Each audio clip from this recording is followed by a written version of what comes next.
두 번째로는 뇌 건강에 도움이 돼요. 오메가3 지방산은 뇌세포막의 주요 구성 성분이거든요.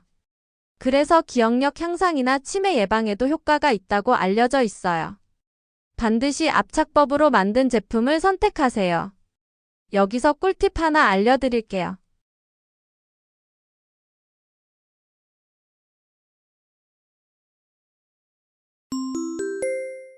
오늘은 우리 주방의 숨은 보석 들깨기름에 대해 이야기해 보려고 해요. 혹시 들깨기름 드시면서 이런 생각해 보신 적 있나요? 이 고소한 기름이 정말 몸에 좋을까? 라고 말이죠. 사실 들깨기름을 매일 드시는 분들 중에서도 올바른 섭취법을 모르시는 분들이 정말 많아요. 심지어 건강을 위해 드시다가 오히려 역효과를 낳는 경우도 있거든요.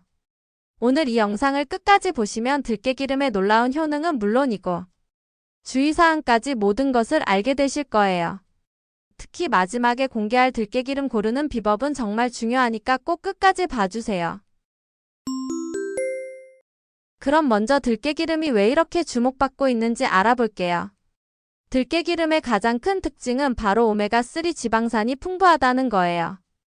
알파리놀렌산이라는 성분이 60% 이상 들어있는데 이게 정말 대단한 수치거든요. 참고로 올리브오일에는 이 성분이 1%도 안 들어있어요. 오메가3 지방산은 우리 몸에서 어떤 일을 할까요? 첫 번째, 혈관 건강에 정말 좋아요. 혈액 속 나쁜 콜레스테롤을 줄여주고 혈액순환을 개선해서 심혈관 질환 예방에 효과적이에요. 실제로 한 연구에서는 들깨기름을 꾸준히 섭취한 그룹이 그렇지 않은 그룹보다 혈중 콜레스테롤 수치가 현저히 낮아졌다는 결과가 나왔어요. 두 번째로는 뇌 건강에 도움이 돼요. 오메가3 지방산은 뇌세포막의 주요 구성 성분이거든요. 그래서 기억력 향상이나 치매 예방에도 효과가 있다고 알려져 있어요. 특히 성장기 아이들이나 중년 이후 분들에게 정말 좋은 영양소예요. 세 번째는 항염 효과예요. 들깨기름의 오메가3는 우리 몸의 염증을 줄여주는 역할을 해요. 만성 염증은 각종 질병의 원인이 되는데 들깨기름이 염증을 예방하는 데 도움을 준다는 거죠. 그리고 들깨기름에는 비타민이도 풍부해요. 비타민이는 강력한 항산화제로 세포 노화를 방지하고 피부 건강에도 도움이 돼요.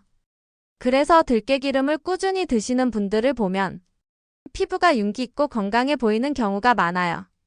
또한 들깨기름에는 리그난이라는 성분도 들어있는데 이 성분은 여성 호르몬과 비슷한 작용을 해서 갱년기 증상 완화에도 도움이 된다고 해요. 여기서 중요한 건 들깨기름이 아무리 좋다고 해도 무작정 많이 드시면 안 된다는 거예요. 실제로 많은 분들이 이 부분을 간과하시는데 정말 주의해야 할 점들이 있어요. 첫 번째 주의사항은 섭취량이에요. 들깨기름은 하루에 1에서 2티스푼 정도가 적당해요. 들깨기름은 칼로리가 높아서 한 큰술에 약 120칼로 정도인데 과도하게 섭취하면 체중 증가의 원인이 될 수 있죠. 특히 다이어트 중이신 분들은 더욱 주의하셔야 해요. 두 번째는 열에 대한 민감성이에요. 들깨기름은 열에 매우 약해서 가열하면 오메가3 지방산이 파괴되고 오히려 몸에 해로운 트랜스 지방이 생성될 수 있어요. 그래서 들깨기름은 볶음 요리보다는 생으로 드시는 게 좋아요. 나물 무침이나 샐러드 드레싱 정도로요. 세 번째는 보관 방법이에요. 들깨기름은 빛과 공기에 노출되면 쉽게 산화돼요. 반드시 냉장고에 보관하시고 가능하면 작은 용량으로 구매해서 빨리 드시는 게 좋아요. 네 번째는 개인차에 따른 부작용이에요. 어떤 분들은 들깨기름을 드시면 소화불량을 겪기도 해요. 특히 위가 약하신 분들은 공복 말고 식사와 함께 드시는 게 좋아요. 그리고 혈액응고에 문제가 있으신 분들이나 혈액 희석제를 복용하고 계신 분들은 섭취 전에 반드시 의사와 상담하세요.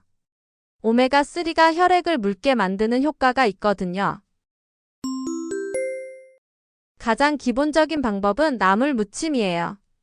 시금치나 콩나물 같은 나물을 무칠 때 참기름 대신 들깨기름을 넣어보세요. 고소한 맛은 물론이고 영양가도 훨씬 높아져요.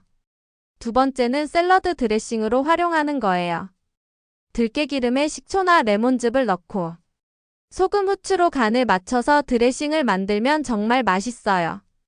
세 번째는 요거트나 스무디에 넣어서 드시는 방법이에요.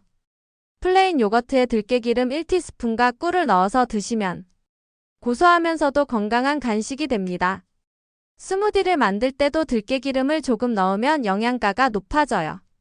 네 번째는 밥에 비벼서 드시는 방법이에요.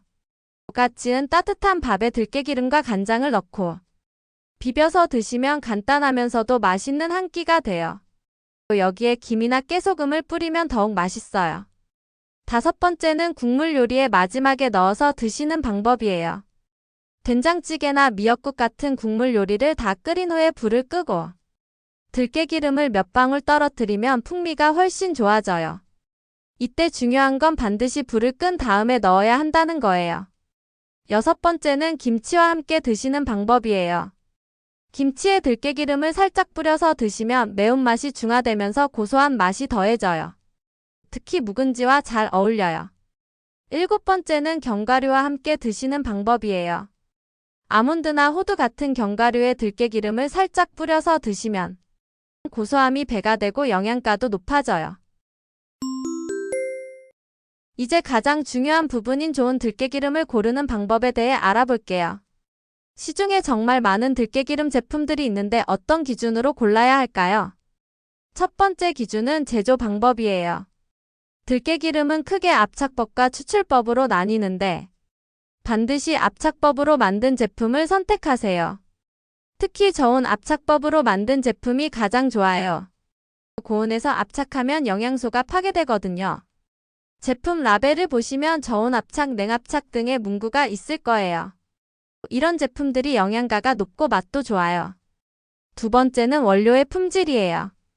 국산 들깨로 만든 제품을 선택하시는 게 좋아요. 수입산 들깨는 보관이나 운송 과정에서 품질이 떨어질 수 있거든요. 그리고 가능하면 유기농 인증을 받은 제품을 선택하세요. 세 번째는 포장 용기예요. 들깨기름은 빛에 민감하니까 반드시 어두운 유리병에 담긴 제품을 선택하세요. 투명한 플라스틱 병이나 투명한 유리병은 피하시는 게 좋아요. 네 번째는 제조일자와 유통기한이에요. 들깨기름은 다른 기름에 비해 유통기한이 짧아요. 보통 6개월에서 1년 정도인데 가능하면 제조일자가 최근인 제품을 선택하세요. 다섯 번째는 용량이에요. 들깨기름은 개봉 후에 빨리 산화되니까 너무 큰 용량보다는 2, 3개월 내에 다 드실 수 있는 용량으로 구매하세요. 이제 보관법에 대해 알아볼게요. 잘못 보관하면 좋은 들깨기름도 짧은 기간에 상해버립니다. 첫 번째는 온도예요. 들깨기름은 반드시 냉장고에 보관하세요. 상온에 두면 빨리 산화됩니다. 냉장고 문 쪽보다는 안쪽 깊숙한 곳에 보관하시는 게 좋아요. 두 번째는 빛 차단이에요. 냉장고 안이라도 형광등 불빛에 계속 노출되면 품질이 떨어져요. 가능하면 어두운 곳에 보관하거나 알루미늄 호일로 감싸서 보관하세요. 세 번째는 공기 차단이에요. 사용 후에는 반드시 뚜껑을 꼭 닫아서 공기와의 접촉을 최소화하세요.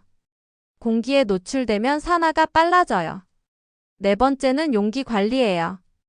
기름을 다른 용기에 옮겨 담지 마세요. 원래 용기가 가장 안전해요. 그리고 용기 주변을 항상 깨끗하게 유지하세요. 오늘 들깨기름에 대해 자세히 알아봤는데요. 마지막으로 핵심 내용들을 정리해 드릴게요. 들깨기름은 오메가3 지방산이 풍부해서 혈관 건강, 뇌 건강, 항염에 정말 좋은 식품이에요. 하루에 1에서 2티스푼 정도만 드시고 생으로 드시는 게 좋아요. 구매할 때는 저온 압착 제품을 선택하시고 어두운 유리병에 담긴 것으로 골라서 냉장고에 보관하세요. 여기서 꿀팁 하나 알려드릴게요. 들깨기름에 참기름 2~3숟가락 넣어보세요. 참기름이 산화를 지연시켜 신선하게 보관할 수 있어요. 그리고 3개월 내에 다 드시는 게 좋아요. 들깨기름을 올바르게 드시면 건강에 도움이 많이 돼요. 나물무침, 샐러드, 드레싱, 요거트에 넣기, 밥에 비벼 먹기, 국물 요리 마무리 등 다양한 방법으로 드실 수 있어요. 무엇보다 중요한 건 적당한 양을 꾸준히 섭취하는 것입니다. 내 몸에 맞는 방식으로 조금씩 매일 식탁에 올리는 습관이 중요해요. 이 작은 한 숟갈이 여러분의 혈관 건강을 지키고 몸과 마음의 밸런스를 도와줄 수 있길 바랍니다. 건강은 하루의 작은 습관에서 시작됩니다.